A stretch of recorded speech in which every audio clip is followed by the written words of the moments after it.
If everyone who was a survivor of sexual violence was like ruined and had their life ruined, then our economy would collapse because of loss of productivity.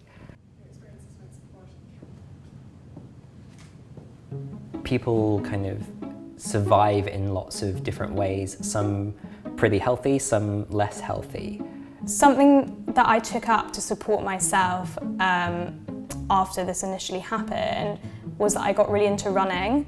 I'm not sporty at all. I'm not sure how I would have made it through if I hadn't been able to write about it. I've created a piece of theatre about my experiences of healing after sexual assault. I mean, I've been running since the age of 6, and I suppose if you asked me at 6 what I wanted to be, I'd say I'd want to be a writer and write a book. I just obviously never thought that my first book would be about my rape. And I actually became a dog walker in London for 8 months, and I kind of took that time to process what had happened to me. It was really therapeutic. You know, I was out exercising every day, just on my own, a lot of time with dogs. It's never too late to start healing. It's never too late to look into what happened. I mean, one of the things that people find most frustrating, that survivors find most frustrating, is this image that you always have of the victim as being this weak, vulnerable person whose life is ruined for the rest of their lives.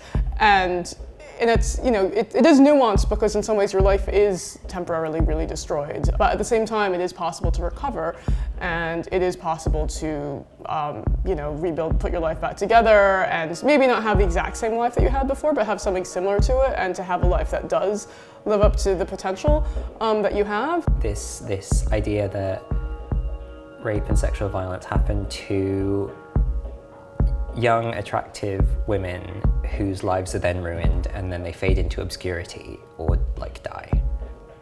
That doesn't help me a whole hell of a lot because I quite like being alive and I'm not a woman, not particularly attractive either. Reported that over 10,000 people have been waiting for over 12 months for access to counselling to manage for support for sexual trauma, and it can feel like everyone's forgotten about you and feel very isolating.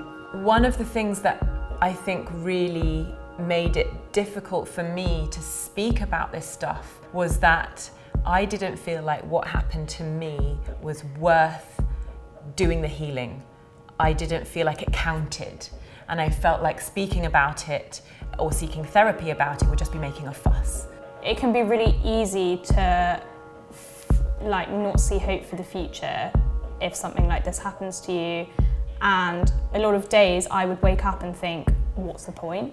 Like, I don't want to progress. I feel like everything's been taken away from me. But I think it's important to know that you can build things up again, and sometimes you may be really further on with your recovery, but then there might be a bump in the road and a setback. It's not something that for everybody comes all at once and then you're healed and it's like magic.